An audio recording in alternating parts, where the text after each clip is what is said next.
이 20년을 힘들게 몸테크하면서 자산을 더 불리는 데 집중을 하시겠습니까? 아니면 내가 20년 동안 행복하게 잘 사는 데 집중을 하시겠습니까?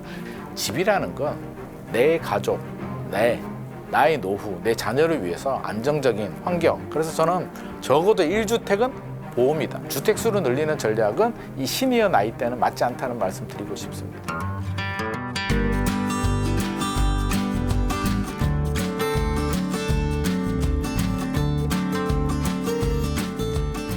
안녕하세요. 기님만 부동산 경제연구소 대표 기님만입니다. 이렇게 샘모TV에서 또 저의 좋은 자리를 만들어 주셔서 진심으로 감사드립니다.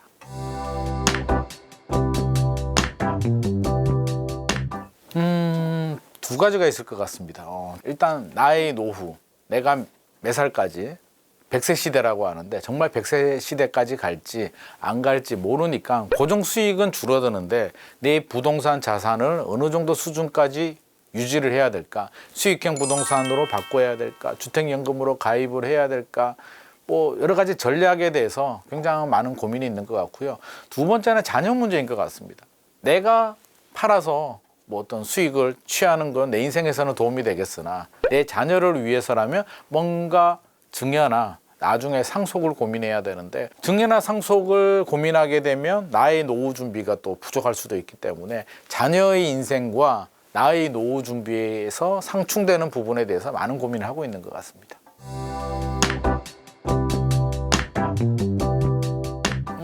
저는 내 집 마련이라고 생각합니다. 왜? 자, 나이가 들수록 저도 이제 나이가 이제 한 살 한 살 먹으면서 어느덧 50대 중반까지 갔는데 세월의 시간이 굉장히 빠르더라고요. 20대, 30대 때 느끼는 시간보다 이제 나이가 먹을수록 시간이 짧아지는데 그럼 전세나 월세로 간다라고 생각을 한번 해보죠. 보통 계약이 2년입니다. 그러면 2+2 계약갱신 청구를 사용하더라도 4년 정도 되는데 집주인, 임대인을 잘 만나면 이게 뭐 6년, 8년, 10년이 갈 수 있는데 잘못 만나면 2년 살고 내가 거주할 텐데 나가 주시겠어요? 라고 하면 나가야 됩니다.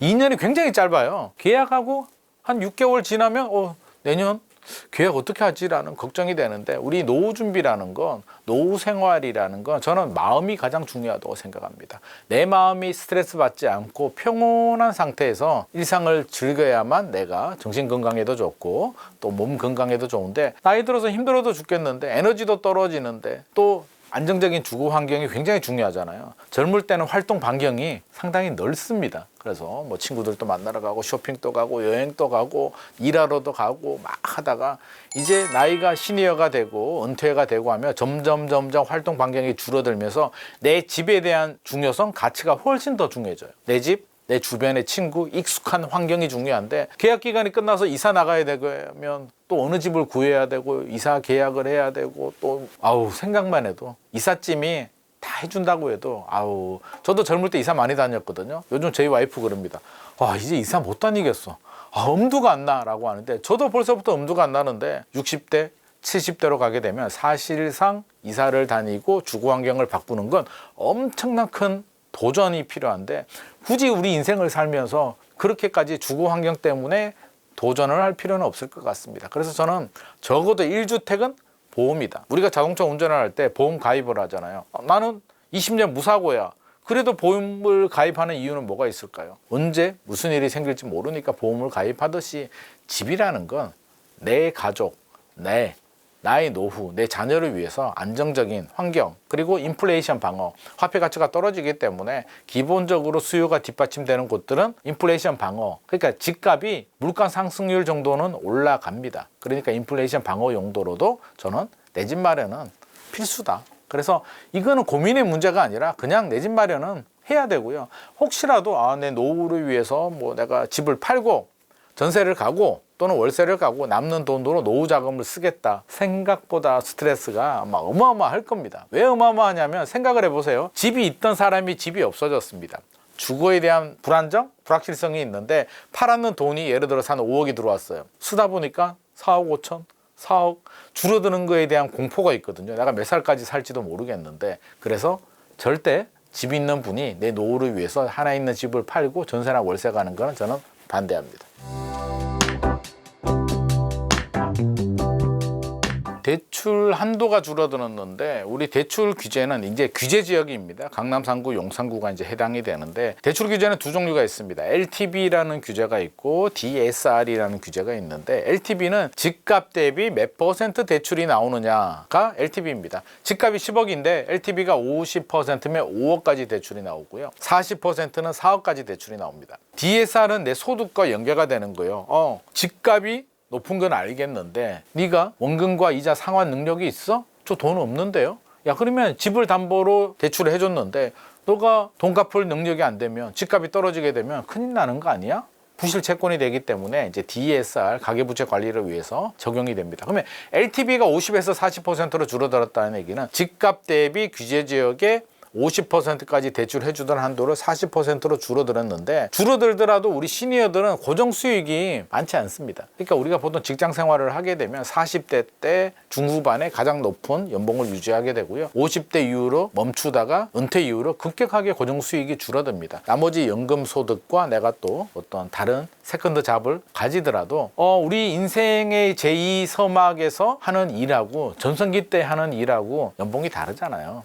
반토막도 유지하기 어렵습니다. 실제로 밖에 나가보시면은요, 특히 남성분들은 일할 때가 굉장히 적어요. 회사 다닐 때 뭐 연봉 1억이었다, 뭐 연봉 8천만 원이었다 하더라도 그만두게 되면 연봉 5천만 원은 고사하고 연봉 3천만 원도 쉽지 않습니다. 지금 그런 시대예요. 그러다 보니까 이게 소득이 낮아서 대출이 잘 안 나옵니다. 그래서 50에서 40이든 상관없이 실제로 아마 LTV 40% 대출 받기도 만만하지 않을 겁니다. 강남 아파트 30억짜리 가지고 있어요. 그러면 50% 하면 15억까지 대출이 나오잖아요. 일반적으로는 40%면 얼마인가요? 12억까지 대출이 나오는데 첫 번째 관문이 627 대책으로 6억까지 밖에 안 나오고요. 그나마도 줄어들었고요. DSR이 적용되기 때문에 시니어들은 대출이 잘 안 나옵니다. 그래서 자금 계획을 세울 때는 대출은 최대한 보수적으로 잡으셔야 돼요. 진짜 한도도 안 나오고요. 그러니까 6억 대출 규제에 잡히고 DSR에 잡히고 그럼에도 불구하고 더 보수적으로. 왜? 내가 고정 수익이 없기 때문에 갑자기 금리가 올라간다? 예상치 못하는 변수? 미국이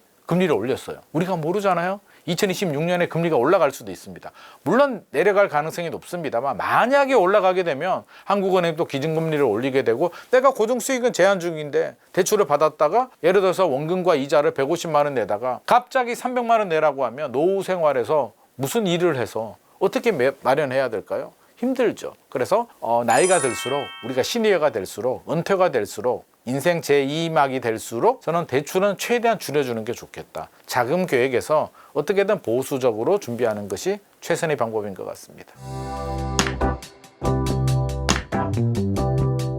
다주택자들은 지금 대출이 안 나오고요. 실제로 은행 창구에 가보면 우리가 알고 있는 규제보다도 더 강한 규제가 적용이 됩니다. 한마디로 어지간하면 대출 안 나온다고 생각을 하시면 될 것 같고요. 이 기조가 얼마나 가느냐? 서울 집값이 만약에 다시 떨어져요. 큰 폭으로 떨어지면 풀어줄 수는 있는데 서울 집값이 신고가가 나오고 집값이 떨어지지 않는다면 아마 이재명 정부 5년 동안 대출 규제는 계속 유지될 가능성이 높습니다. 실제로 대출 받기 굉장히 어려워지고요. 다주택이라고 하셨잖아요. 저는 다주택자들이 원칙이 맞지 않습니다. 다주택자들이 대출이 혹시라도 나온다고 해서 대출을 받아서 집을 하나 더 추가하는 방법도 맞지 않습니다. 주택수를 늘린다는 게 결국에는 세금을 더 낸다는 얘기예요. 세금은 집을 살 때 취득세를 내고요. 팔 때 양도세를 냅니다. 이거를 거래세라고 하는데 뭐 살 때 한번 낼 수는 있죠. 팔 때 양도세, 양도 차익에 대해서 남는 돈이 있으면 세금 낼 수는 있는데 가장 부담스러운 건 보유세예요. 재산세와 종합부동산세인데 내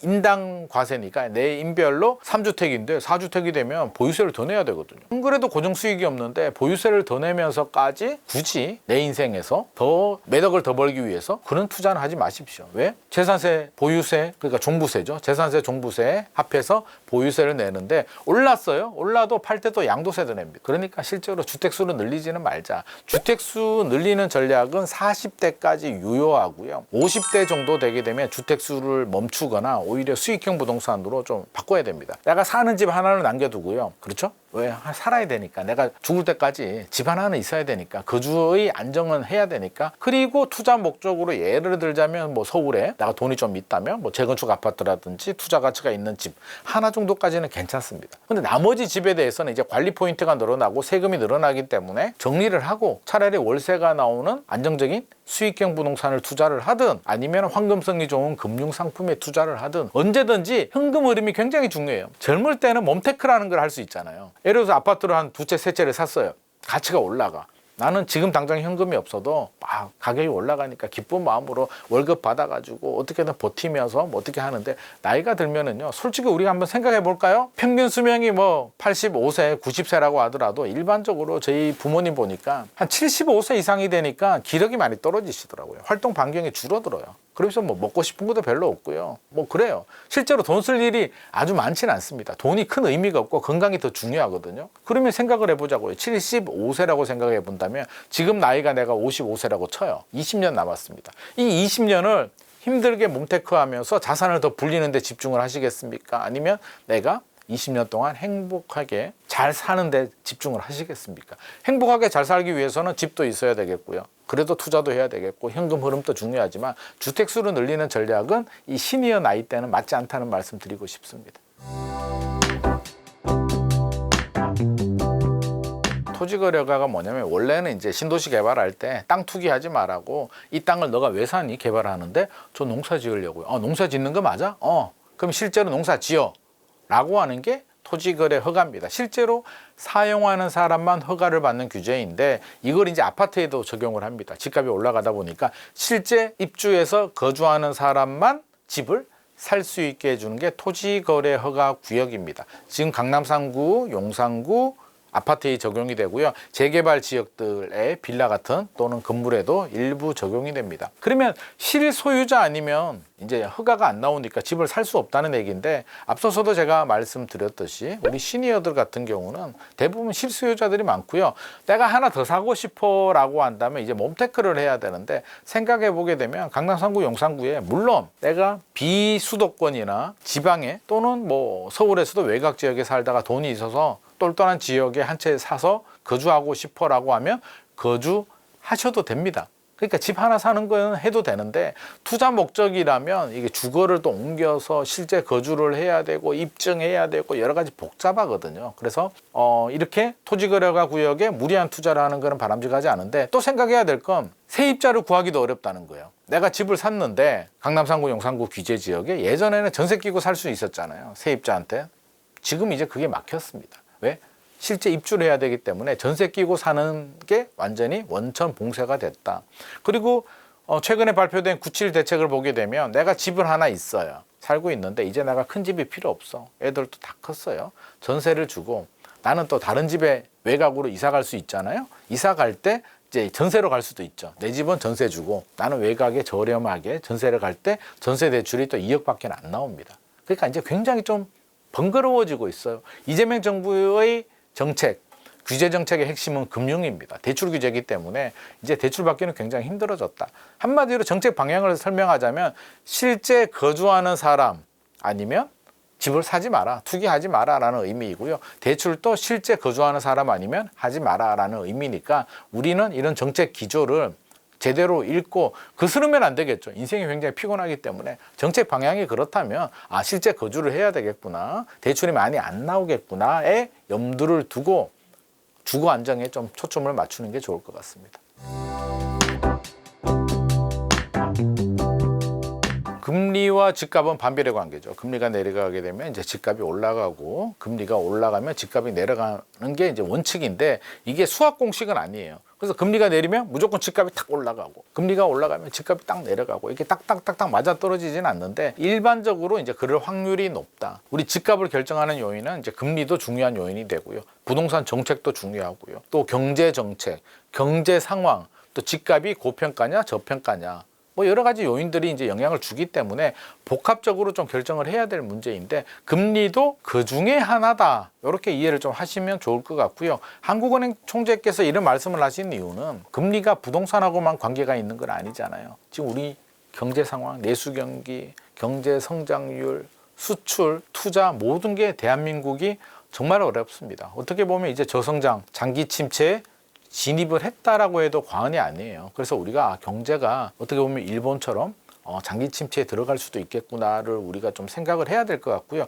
한국은행 총재 입장에서는 금리를 내리고 싶어요. 금리를 내린다는 얘기는 유동성이 늘어나면서 이제 경기 회복에 도움이 될 수는 있는데 문제는 금리를 내리면 집값이 올라갈 수도 있다. 특히 서울 집값이 올라갈 수도 있다는 점이 딜레마입니다. 그래서 우리 금리 내려서 경기 살리고 싶은데 집값이 걱정이 돼. 제발 집값 좀 어떻게 해봐라는 신호를 주고 있습니다. 이 얘기를 반대로 해석하게 되면 기준금리를 내리더라도 은행의 가상금리를 틀어막아서 정부 당국이 결국엔 대출금리가 빠르게 내려가기는 어렵습니다. 기준금리가 0.5%포인트 내리더라도 대출금리는 0.5%포인트가 아니라 뭐 0.25든 0.2 정도밖에 안 내릴 수도 있으니 앞으로 대출금리가 빠르게 내려가기는 쉽지 않겠다. 그래서 혹시라도 기준금리가 내리면 내가 대출금리 많이 내리지 않을까라고 기대하시는 분들이라면 당분간 대출금리는 좀 최대한 틀어막을 가능성이 높다. 이런 트렌드 흐름으로 좀 읽어야 될 것 같고요. 미국이 기준금리 내리면 한국은행도 하반기 한 10월 금통위 때 기준금리 내릴 가능성은 높으나 대출금리가 그만큼 빠르게 내려가기는 쉽지 않을 것 같습니다. 자녀한테 증여를 한다는 얘기는 기본적으로 이제 부동산의 자산을 좀 형성했다는 얘기인데 증여를 할 때 그냥 하는 게 아닙니다. 세금이 나옵니다. 증여세가 나오는데 증여세율이 이제 구간에 따라서 10%에서 최고 50%까지 나오거든요. 그래서 고가 아파트 시장은 최고 세율이 50% 구간이 적용될 수도 있습니다. 부담스러운데 생각을 해보게 되면 시세거든요. 시가의 증여세율이 적용이 돼요. 그러면 생각을 해보자고요.